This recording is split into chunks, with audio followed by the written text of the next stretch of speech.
Vamos começar então a instalação, escolhendo o tipo 1, que é a instalação com criptografia, LVM e hibernação em disco. Então basta clicar aqui nas instruções correspondentes.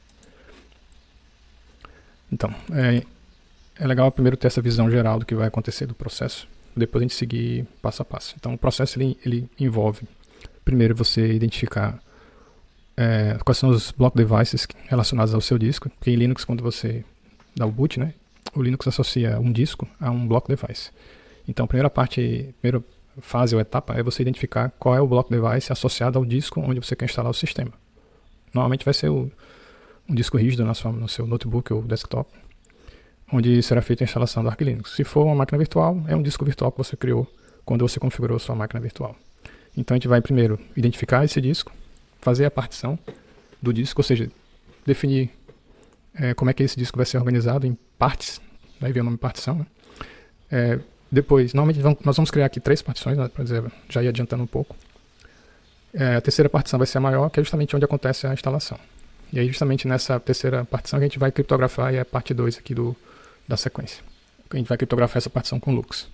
Depois que a criptografia for feita, a gente vai abrir a criptografia, ou seja, deixar o disco livre para ser escrito, e fazer a configuração do LVM, que é um sistema de gerenciamento de volumes virtuais.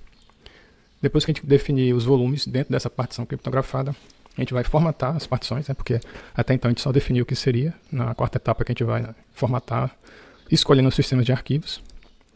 No caso da partição principal, onde o Linux vai ser instalado, a gente vai usar o sistema de arquivos chamado BTRFS, que é justamente a seção 5 desse sumário, que é quando a gente vai criar os subvolumes dentro da partição criptografada. Porque na hora que a gente trabalha com subvolumes fica mais eficiente quando a gente for fazer um salvamento do sistema, né, usando snapshots e time shift. A seção 6 vai falar sobre, a gente começa a fazer a instalação mesmo do sistema básico, ou seja, os pacotes mínimos para o sistema começar a funcionar. Tem alguma configuração a mais na seção 7, eu chamei de instalando pacotes essenciais. Na seção 8 a gente vai configurar o init run fs, que é importante, é um processo importante para que o boot seja bem sucedido e ele consiga reconhecer que existe uma partição criptografada. Na seção 9 a gente vai instalar e configurar o bootloader, no caso eu vou usar o grub, que é justamente um sisteminha que entra em ação quando você liga o computador e permite você escolher qual é a imagem que você quer dar ao boot. E na seção 10 a gente vai configurar o sistema, definir, por exemplo, a língua, o local, o horário, criar usuários, enfim, configuração básica. E na seção 11 a gente vai reiniciar o sistema, aí é o que eu chamei de Arch Linux mínimo, e aí você vai cair no modo terminal, TTY, modo texto, para que você consiga a partir daí instalar o sistema gráfico. Então, em linhas gerais, são esses 11 passos aí que a gente vai seguir nesse vídeo. Então, só para vocês entenderem a primeira parte aqui, a gente vai primeiro identificar qual é o dispositivo de bloco ou bloco device associado com o disco que você quer instalar, que pode ser, por exemplo, /dev/sda, pode ser /dev/nvme0n1, se for um SSD, ou se for uma máquina virtual, pode ser associado ao VDA, /dev/VDA. Se você observar aqui o meu sistema real e usar o comando ls-blk, vocês vão perceber que o meu sistema ele tem aqui SDA, no caso é o pendrive que eu estou usando com a imagem do Arch Linux, e NVMe0N1 é o bloco device associado ao meu disco de 465 GB. Então esse disco obviamente já está instalado com o Arch Linux, então a gente tem as 3 partições que a gente vai criar, que no caso cada subdivisão desse SSD ele coloca o nome do bloco device, P1, P2, P3, que é a partição 1, 2, 3. A partição 1 vai ser o /EFI, a partição 2 vai ser o /boot, e a partição 3 é onde vai ficar o sistema. No caso aqui, dentro dela tem o LVM, que é onde eu criei o volume de instalação do root. Eu tenho aqui no caso 2 subvolumes, /home e o raiz. Nesse guia a gente vai criar 4 subvolumes, para ficar ainda mais otimizada aí a criação de snapshots. Tá? Mas em linhas gerais é assim que vai ficar o sistema, quase isso, após a partição do disco. Então no caso aqui eu vou primeiro me logar remotamente no local onde eu vou instalar, que é a máquina virtual. Eu vou fazer agora a mudança para a máquina virtual, que eu inicializei agora há pouco, então dá para ver que já está naquela tela tradicional de boot do Arch Linux. Então o que eu preciso fazer aqui para primeiro definir uma senha para o root, usando o comando passwd. Aí você coloca uma senha bem fácil, que é só para a gente poder se conectar. E a segunda parte é identificar qual é o endereço IP para fazer a conexão via SSH. No caso, o endereço aqui que eu vou usar, dá para ver ali em cor de rosa, embaixo, é 192.168.108. É esse endereço que eu vou usar para me conectar naquele terminalzinho que a gente estava agora há pouco. Vou voltar para lá. Então aqui no terminal vou usar SSH, root, 192.168.122.108, que acho que era Isso. E aí ele pede justamente aquela senha que eu defini agora há pouco, e aí é feito a conexão SSH. Notem que eu tenho exatamente a mesma mensagem que eu tinha lá, então é como se eu tivesse... Quer dizer, eu estou logado remotamente naquela máquina. Todos os comandos que eu fizer aqui é como se eu estivesse fazendo localmente na máquina onde eu quero instalar. Por isso a vantagem de você usar SSH aqui. Ok, voltando aqui para o nosso guia. Descendo aqui um pouco mais. Então, uma vez que você identificou qual é o seu block device, né, que eu não acabei não fazendo aqui, o LSBLK. Meu block device vai ser esse VDA, que tem 20 GB. Foi o tamanho do disco virtual que eu criei. O de vocês possivelmente pode ser algo parecido com o que está aqui. Tá, lembrando que não confunda o block device do pendrive com o seu. Aqui no caso, como exemplo, né, o SDB é o pendrive, tem 4 GB. E o SDA é onde vai ser feita a instalação nesse exemplo aqui, que tem 465 GB de espaço. Porque no meu caso aqui eu tenho o VDA, que é onde eu vou fazer a instalação. Então todos os comandos que aparecerem daqui para frente, eles vão estar apontando para /dev/SDA. Então você precisa modificar esse SDA para ser o block device que reflete a sua máquina, o seu disco. Então no meu caso eu vou mudar tudo que tem SDA, eu vou mudar para VDA. E o de você, na sua máquina, pode ser que você tenha que mudar, por exemplo, para... como eu fiz aqui no meu, deixa eu voltar aqui.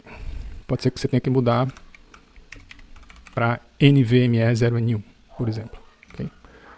Então voltar para cá. Então cuidado para você não fazer a instalação no block device errado. Já aconteceu isso no passado, né? Quando eu fazia minhas instalações com os estudantes, né? Uma vez um deles instalou o Arch Linux no pendrive. Aí, quando chegou na metade ele percebeu que não tinha espaço e aí a instalação teve que ser refeita. Então vamos lá. O primeiro comando que você vai usar é justamente gdisk, que é o comando para criar a tabela de partição em cima do block device que você quer instalar. Então aqui no meu caso vai ser gdisk /dev/vda. Ele informa que vai criar uma tabela GPT, tá? E você vai... Eu não vou seguir exatamente o guia, porque eu já sei os comandos meio que de cabeça, mas o ideal é que você leia e siga o que está aqui. Lembrando que nosso objetivo é chegar nessas 3 partições, uma de 512 MB, no começo do disco, do tipo EF00, que a gente vai chamar de EFI, uma de 1 GB, do tipo F02, que a gente vai chamar de boot, e uma terceira, que é o resto do disco, do tipo 8309, que vai ser uma partição LUX, ou seja, uma partição criptografada. Então, os comandos que a gente usa no gdisk são N para criar a nova partição. Aí ele pede para saber qual é o número da partição, e automaticamente ele vai usar o número 1. O primeiro setor você dá um Enter para aceitar o setor que ele sugere, como padrão. E o último setor é onde você define o tamanho da partição. Então aqui no caso eu vou colocar 512N. E o tipo da partição a gente vai usar, como eu mencionei ali na esquerda no guia, né, vai ser EF00, que é a partição do tipo EFI System Partition. Dou N novamente, partição 2, identificação 2.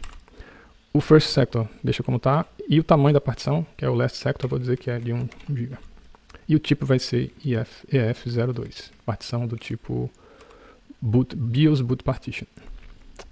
E a terceira partição, 3, primeiro setor você aceita o que tem, o last sector vai ser também o que tem, para ele poder pegar o restante do disco. E vai ser do tipo 8309, Linux Lux Partition. E agora a gente pode renomear essas partições, já que elas estão sem nome, usar o comando C de change. Partição 1 eu vou chamar de EFI. Change, partição 2 eu vou chamar de boot. Change, partição 3 eu vou chamar de root, onde o sistema vai ser instalado. Feito isso, se eu der um comando P de print, ele vai mostrar como foi configurado as partições que ainda não foram efetivadas em disco. Então você confere se está tudo certo, a numeração, o tamanho e o código de cada uma das partições. Se estiver tudo ok, você usa W para salvar em disco, ele vai confirmar, né, se é isso que você quer. E você salva agora em disco.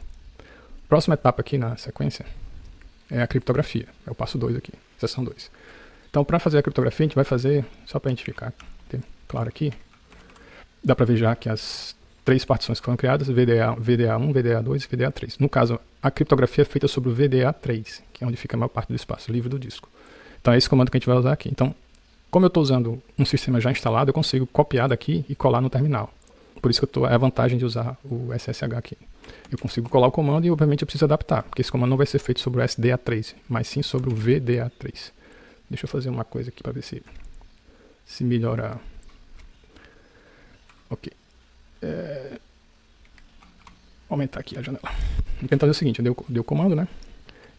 Crypt setup é o comando, o tipo de criptografia é LUX1, aí o tamanho da chave, o algoritmo, o formato e o device. E ele pergunta, ele diz o seguinte, vai ser, né, tudo que está no disco vai ser perdido, e se você quer de fato fazer isso, você digita yes com letras maiúsculas. E aí ele pede que você entre com uma frase de segurança, que é justamente a sua senha de criptografia. é interessante que seja uma frase longa o suficiente e que você consiga decorar, entenda e se lembre dela com facilidade, porque se você perder essa senha, já era. Você não vai ter mais acesso a nenhum dos seus dados. Aqui no caso estou escolhendo uma senha mais simples, porque a ideia é só servir de exemplo e não fazer uma instalação real. Ok, disco criptografado. O que eu preciso fazer a seguir... antes disso, se você quiser uma criptografia ainda mais reforçada, tem um segundo comando aqui que usa um outro algoritmo de criptografia um pouco melhor do que o algoritmo padrão aqui em cima. Depois que foi feita a criptografia, você vai abrir o disco porque ele está no momento fechado. Então você vai abrir o disco usando o comando crypt setup open, o device que você quer abrir e vai dar um nome que você vai associar com esse device. Tá? Aqui no caso vou usar o nome LVM-system, mas pode ser o nome que você achar mais interessante. Então aqui eu tenho que só modificar de SDA para VDA. Ele pede que você digite a senha que você definiu antes, né, de criptografia, e aí pronto, o disco nesse momento está aberto. Tá? Então, entramos na seção 3, que é configurar o LVM. Nesse caso aqui, eu vou criar primeiro um volume físico que vai se chamar LVM System, com esse comando aqui, pvcreate. E a partir de agora, quando você usa LVM, ele deixa de usar /dev/ qualquer coisa para usar /dev/ mapper e o nome que você criar aqui, para ficar mais fácil de identificar. Então eu copio esse comando para cá, pvcreate, para ele criar o volume físico, né, physical volume, create, e o nome do device mapper agora. Então ele criou esse volume. Dentro dele, você vai criar agora um grupo de volumes lógicos, que eu vou chamar de art_vg de volume group, arc volume group, né? Com esse segundo comando aqui, vg de volume group create, o nome do volume group que você quer batizar e o device mapper que você definiu antes, quando você criou o volume físico. Tá? Então a gente vai criar aqui, criado o volume de grupos. Dentro desse volume de grupos você vai criar dois volumes lógicos, um que vai se chamar vol_swap, da área de swap, e o outro vai ser vol_root, que é onde você vai instalar o sistema. Ambos vão estar embaixo desse art_vg. Ok? Sobre o volume de swap, aí que entra a parte da hibernação, você precisa criar um volume com tamanho suficiente que seja o tamanho da sua RAM, para que toda a RAM seja jogada em disco quando o computador entrar em hibernação profunda. Então, se a sua RAM é 4 GB, a sua área de volume de swap tem que ser de 4 GB também. Se for 8 GB, 8 GB de swap. Mas se for mais do que isso, 16, 32, 64, e você não quiser separar esse espaço inteiro em disco, já que se você tiver um disco com pouco espaço, você pode usar esse comando para identificar qual é o tamanho mínimo que esse volume de swap tem que ter para conseguir dar suporte à hibernação em disco. Se você usar esse comando, e por exemplo, eu coloquei aqui um exemplo de utilização do comando, ele retornou esse valor, que é a quantidade de memória em bytes que ele precisa para caber a RAM, digamos assim. E aí se você dividir esse tamanho em bytes por 1024 elevado a 3, você vai descobrir quantos gigas você precisa alocar. Aqui nesse exemplo, que é uma máquina que tem 36 GB de memória, eu preciso de 14 GB de disco, no mínimo, para poder dar suporte à hibernação em disco. E aí você guarda esse valor para ser utilizado no próximo comando, que é quando a gente vai criar os volumes lógicos. Para criar o primeiro volume de swap, eu vou usar esse comando que está aqui, trocando o size para o size correspondente ao que eu preciso, ao que você vai precisar na sua instalação. Então nesse exemplo aqui, como é um exemplo numa máquina virtual que eu declarei com 4 GB de espaço, eu vou trocar esse 14 para 4 GB de espaço. E o nome do volume vai ser vol_swap. Então aqui está dizendo qual é o volume de grupo e qual é o nome do volume lógico dentro desse cara. Do mesmo jeito, eu vou criar agora o próximo volume a seguir, que é o volume de instalação do root. E vai estender o restante do disco e vai se chamar volume_root. Ok. Tá, então, só para resumir o que a gente acabou de fazer, existe a partição física, ok? No meu caso, VDA3. Dentro dela, a gente criou um Lux, que é o LVM System, gerando esse dev mapper LVM System, que é o volume físico LVM. Dentro dele, a gente criou um volume de grupo, chamado arc_vg, e dentro dele a gente criou dois volumes, vol_swap e vol_root. Então se eu der um lsblk aqui, vocês vão perceber que já existe dentro do VDA3 o LVM System, dentro dele arc_vg-vol_swap e art_vg-vol_root, um com 4 e outro com 14. Só que eles ainda não foram formatados. Então só existem os espaços, mas eles não foram formatados ainda. Então não escolhi qual cima de arquivos em cada um desses volumes e partições. A primeira partição que a gente vai formatar é essa VDA1 EFI, que a gente vai formatar com FAT32, usando esse comando aqui, ó, make file system FAT32, e o device correspondente, que não vai ser SDA, vai ser VDA1. Cuidado para você não errar esses pequenos detalhes, né? Então aqui é VDA1, aqui é a minha primeira partição. Esse segundo comando vai formatar a segunda partição VDA2 com ext4, que é um sistema de arquivos tradicional para Linux, e o root vai ser formatado com btrfs. Tá? A gente vai usar esse comando aqui, Deixa eu limpar a tela. Então, make file system btrfs no root, e ele dá como destino o dev mapper correspondente ao volume lógico do root. Feito a formatação. Por último, a formatação da área de swap, que é um formato específico para swap, que é o mk swap. Feito isso, seção 5, a gente vai montar as partições e montar partições com opções interessantes e criar os subvolumes btrfs na partição raiz, né? Então, a primeira coisa, ativa a partição de swap, quer dizer, e faz o swap on -swap ele poder entrar em ativação. Segundo, montar a partição raiz temporariamente no /mnt, que é uma área tradicional de montagem de dispositivos no sistema atual. Então eu vou dizer o seguinte, olha, monte essa partição aqui, esse volume lógico desse dev mapper dentro do /mnt. Feito isso, é como se esse device mapper tivesse associado a essa pasta aqui, /mnt. Então dentro dela que eu vou criar os 4 subvolumes que eu vou precisar. Eu vou precisar de um volume raiz, que a gente só usa arroba, vou precisar de um volume @home, onde vai ficar, digamos, os usuários ficam instalados ou criados, as pastas dos usuários, um @log e um @cache. A ideia de criar esses 2 volumes extras, @log e @cache, é associá-los a uma pasta que normalmente o Linux usa para gravar logs e arquivos temporários que não precisam ser salvos quando você criar um snapshot do seu sistema, porque são arquivos temporários e ocupam muito espaço.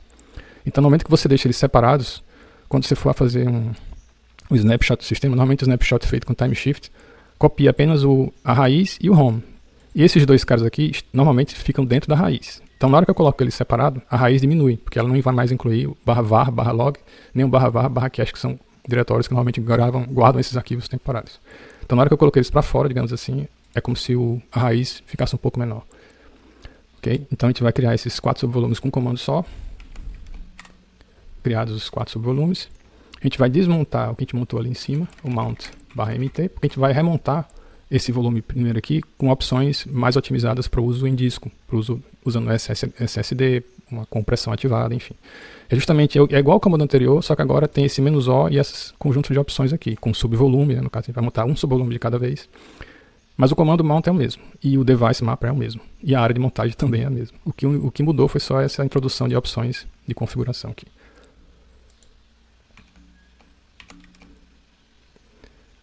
Lembrando que primeiro que a gente monta o subvolume que a gente monta primeiro é o raiz. Tá. Feito isso, a gente vai montar com as mesmas opções, mais 3 subvolumes.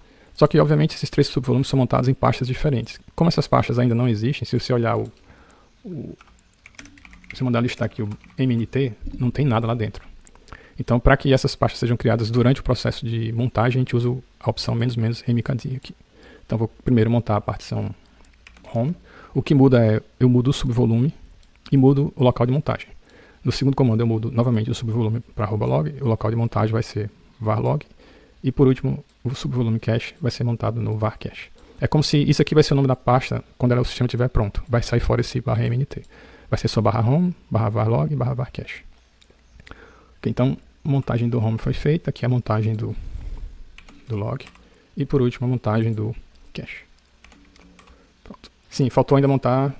Se você sentir na listagem agora, só para a gente acompanhar o processo, ele já montou esses 2 volumes aqui, falta montar o VDA1 e o VDA2, eles não têm nenhuma montagem feita até o momento, então a gente vai usar esse comando para montar o VDA1 e não o SDA na EFI, então lembrar de modificar aqui para o device correspondente ao seu EFI, device 1, e a segunda montagem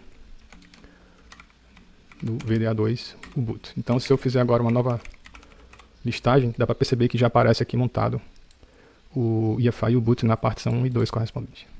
Tá? E as outras partições montadas, os outros volumes montados aqui na partição root. O varcache, varlog, home e mnt. Okay.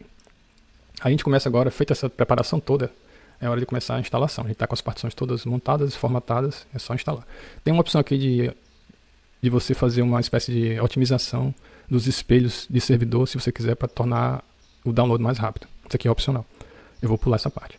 A gente começa com esse comando packstrap, é um script que instala no /mnt, como se fosse no sistema temporariamente, alguns pacotes. Então eu coloquei só a lista mínima de pacotes aqui. Se você quiser colocar outro kernel, é só você adicionar, além do Linux, botar Linux LTS, por exemplo, que é o que eu uso, mas é a opção pessoal. O tradicional é usar só um kernel, que é o Linux. Então esse cara ele vai instalar um conjunto desses pacotes, né? Base devel, Linux firmware. Ele já começa a acessar o servidor e vai baixar os arquivos e instalar. E isso pode levar um tempinho, dependendo da sua velocidade de acesso.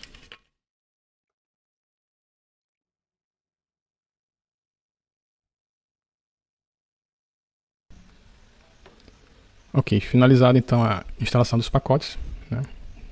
É hora de você salvar as montagens que você fez, a tabela de partições, em um arquivo chamado etc/fstab, com esse comando aqui.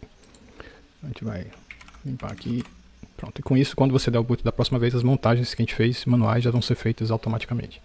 E a gente agora usa esse comando para poder mudar de raiz para um novo sistema, para que as instalações sejam feitas diretamente no sistema sem ser via script packstrap. Então esse comando ele basicamente muda para o /mnt como se fosse um novo sistema. E tudo que eu fizer agora já vai ser no sistema oficial. Seção 7 a gente instala alguns pacotes essenciais. Eu coloquei aqui os pacotes principais, o de criptografia, obviamente, um de editor de texto, OpenSSH, programas que gerenciam o BTRFS, LVM2, que é programas para suporte LVM, um shell, eu estou usando aqui Z Shell, mas se você quiser usar o bash, é só trocar para bash, o Git e uma fonte do terminal TTY. Também vai demorar um pouquinho, dependendo da sua velocidade de acesso à internet. Depois da instalação desses pacotes, você vai escolher qual é o microcode que você vai instalar. Se você usa processador Intel, você vai usar esse comando aqui. Se for processador AMD, é o comando de baixo. Aqui no caso eu vou usar AMD. Okay. Sim, vai aparecer um erro aqui, mas é porque ele não achou esse arquivo etc vconsole.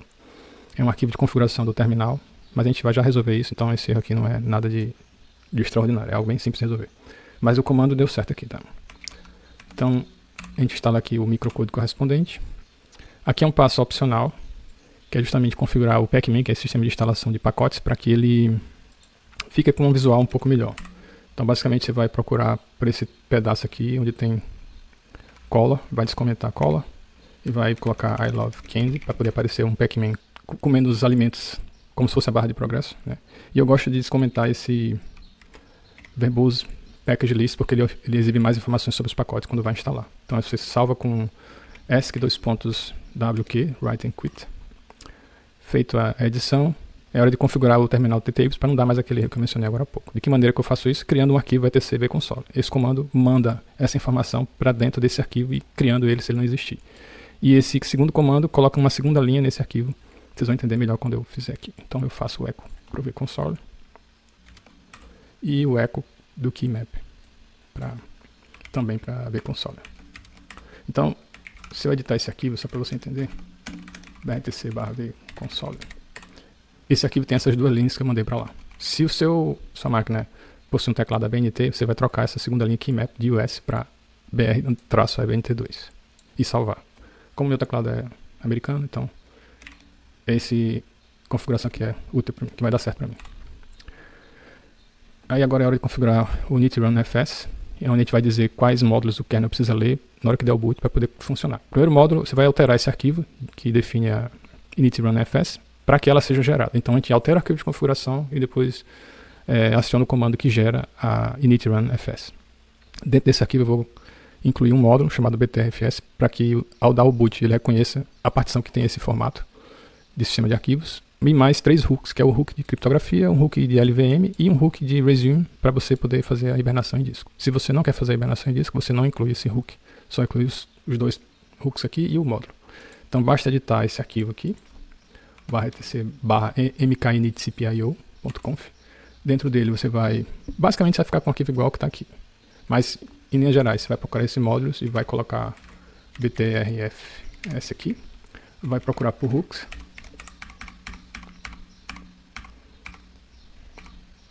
e vai adicionar dentro dessa linha aqui, deixa eu centralizar aqui, dentro dessa linha, você vai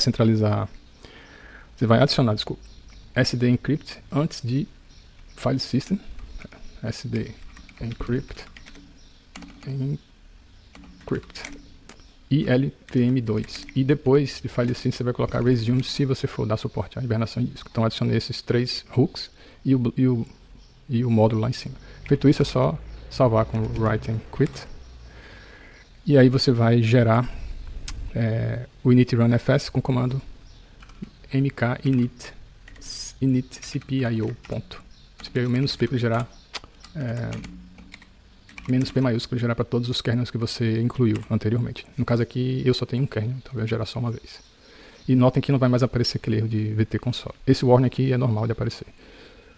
E aí a seção 9, a seção seguinte é justamente instalar o bootloader.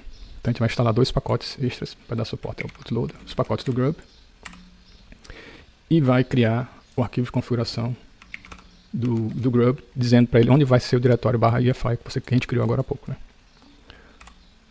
Ele vai instalar, vai dar tudo ok aqui, acredito. Seguindo aqui embaixo. Sim, aí entra uma parte que, digamos assim, a parte mais complexa dessa instalação é agora, que é justamente onde você vai editar um arquivo gerado por esse comando para dizer para ele que existe uma partição criptografada e que existe uma outra partição para ser o local de hibernação em disco. Para a gente fazer isso, a gente vai precisar do identificador único desses 2 volumes, o UUID. E esse UUID dos volumes são descobertos com esse comando blockid. Se eu der blockid /dev/vda3, ele vai mostrar qual é o UUID da partição criptografada, que é o que me interessa. Justamente esse valor aqui. E se eu fizer blockid do /dev mapper art vol swap, ele vai mostrar qual é o UUID do volume de swap. Eu vou querer esse outro valor aqui. Vou precisar desses 2 valores ao editar o arquivo do Grub. Então, para não ter que copiar aqui, pode ser que você não consiga copiar de fora, você pode jogar essas 2 informações para o final do arquivo e editar o arquivo e copiar de lá, fica mais fácil. Então, quando você faz esse comando aqui, ele vai justamente pegar o blockid do VDA3 e jogar no final do arquivo de configuração do Grub. E vou fazer a mesma coisa com o volume do swap e jogar o blockid dele para o final do arquivo de configuração do Grub. Agora é só editar o arquivo de configuração do Grub. E se você for lá para o final com G maiúsculo, embaixo tem 2 linhas, que justamente as linhas que a gente quer copiar. Mas eu só quero copiar a parte que está entre parênteses do VDA3. Então eu vou usar yank inside aspa dupla, para ele copiar tudo que está aqui dentro. Isso aqui. E vou lá para cima, procurar essa quinta linha aqui que tem log level igual a 3 e quiet. E vou incluir esse valor aqui dentro, mas colocando na frente dele isso aqui, ó, rd.luxname igual, aí vem o UUID que eu acabei de copiar. Então eu vou colocar rd.lux.name igual, aí eu dou o paste do UUID e eu coloco igual a lvm system. E logo em seguida, adiantando já aqui a parte do resume, que você não precisa, quer dizer, na verdade faltou isso aqui que eu esqueci. Eu tenho que dizer que o root, a raiz do sistema, está associada ao dev mapper art underline vg volume group volume root. Além disso, aí entra a parte de hibernação de disco. Se você quiser fazer, eu preciso criar isso aqui, ó, resume igual a UUID e colocar o UUID correspondente. É o que eu preciso. Então eu vou colocar resume igual a UUID e agora eu vou capturar o UUID que está lá embaixo, da última linha, que é esse UUID do vol swap. Se você observar aqui, desse cara aqui. Então eu vou para UUID, copio o que está lá em cima para cá, vou para a mesma linha e termino de complementar colando aqui o que me interessa. Então notem que os 2 UUIDs aparecem nessa linha aqui. rdluxname igual a UUID da partição criptografada igual a lvm system, espaço root igual a devmapper artvg volume root e resume igual a UUID correspondente. Feito isso, eu tenho que lembrar de ir lá para o final e apagar essas 2 linhas, dd, porque elas não fazem parte do arquivo. Elas estavam lá só para ajudar a gente a colar as informações que a gente quer. Write and quit. Pronto, aí é hora de você gerar o arquivo grub usando esse comando aqui, grub make config, para criar o arquivo de configuração com essas características que a gente acabou de definir. Ele gerou o arquivo de configuração nessa pasta aqui, ó, /boot, que é justamente uma partição que a gente usou, vm linux, /boot amd ucode aqui. De vocês pode ser que apareça Intel ucode se for uma máquina Intel. E entra a parte quase final, que é de configuração do sistema, onde a gente vai definir, por exemplo, o fuso horário com esse comando aqui, considerando que eu estou próximo de Fortaleza. Então é importante que se adapte para a sua realidade. Aqui sincronizo o relógio de hardware com o relógio do sistema. Aqui, para você criar as línguas de suporte de localização, você vai procurar por inglês US, UTF-8 descomentar e qualquer outra língua que você queira. Por exemplo, PT, BR, procurar o UTF-8 descomentar e vou procurar também francês, FR e descomentar. Quero essas 3 línguas aqui. Feito isso, é só salvar, write and quit, gerar com locale gen. Ele gera as 3 línguas aqui. E definir agora qual dessas que você quer usar como a língua oficial do seu sistema, com esse comando aqui. Então, no caso aqui, eu estou usando inglês como língua oficial. Se eu quiser português, é só usar essa aqui de baixo. A configuração de rede, eu vou ter que criar agora o hostname, que vou chamar essa máquina, vou chamar de Arch Linux, mas podia ser o nome que você achar melhor para batizar a sua máquina. E editar esse arquivo etc hosts para poder ter essa configuração aqui. Ele já está parcialmente preenchido. Se eu fizer nvim/etc hosts, já está parcialmente preenchido. O que eu preciso fazer é pegar essa linha aqui, replicar embaixo e adicionar no lugar de localhost. Vai ser o nome da máquina que a gente definiu, Linux local domain, e repetir o nome da máquina novamente. Veja se está tudo ok, se confere com o nome que você definiu. É só salvar com write and quit. Aí é a hora de você definir a senha para o root. É uma senha, aí tem que ser uma senha, né, razoável. Para você e para o root pode ser senhas diferentes, é você que escolhe. Eu vou agora criar um usuário para mim. Lembrando que você precisa alterar esse comando na parte final e tirar aqui username e colocar o nome do usuário que você quiser criar para você. E você pode repetir quantas vezes você quiser esse comando para criar diversos usuários no sistema. Lembrando que esse usuário vai usar o zshell como shell principal. Se você quiser usar bash, você vai trocar esse zshell para /bin/bash. Embora isso possa ser trocado depois. E aí você define a senha do usuário que você criou. E edita esse arquivo vsudo para você dar permissão para que esse usuário tenha permissão de root. Você procura por essa linha que tem o will, essa segunda linha aqui, e vai descomentar tirando esse hashtag da frente da linha. Então isso faz com que todos os usuários do grupo will tenham acesso de root, consigam usar comandos nível de administração. E aí, por fim, a gente instala um pacote de gerenciamento de rede. Eu gosto de usar o Network Manager. E habilita ele para que na próxima vez que ele é um serviço, né? Então na próxima vez que você der um boot, ele vai ser automaticamente inicializado para você, pelo sistema. E uma vez que você esteja com o sistema funcionando, você pode configurar redes usando ou a linha de comando, usando nmcli. Aí você tem que olhar o manual para ver como é que usa esse comando. Ou você pode usar via uma interface no terminal, interativa, com nm2i. Ou você pode usar, usando uma interface gráfica um pouco melhor, com, por exemplo, Network Manager de menu. Isso é um front-end, né? Você pode ter outros front-ends disponíveis. Escolha o que você gosta mais. Por fim, a gente sai do /mnt, desmonta tudo que a gente montou no /mnt e faz a reinicialização do sistema. No caso aqui, eu vou sair desse terminal e vou para a máquina virtual para você ver o que vai acontecer. Então, a máquina virtual, ou sua máquina real, ela vai dar o boot, vai entrar nesse menu de interação. Você vai entrar no menu do Grub, né? Ele vai pedir que você entre com uma senha para descriptografar o disco que você cadastrou anteriormente. Ele vai demorar um pouquinho. Feito isso, ele vai entrar no login tradicional de terminal, onde você vai escolher, vai digitar o seu usuário que você definiu e vai cair nessa tela de configuração do zshell, porque ele entrou na área do CLAN e não tem nada lá dentro. Então ele viu que não tem um arquivo de configuração do zshell e pergunta se você quer criar um. Então a gente vai escolher Kd quit, porque eu não quero criar esse arquivo agora, que eu vou copiar um que já existe. Então se você for observar aqui, não tem nada nessa pasta, ela está vazia.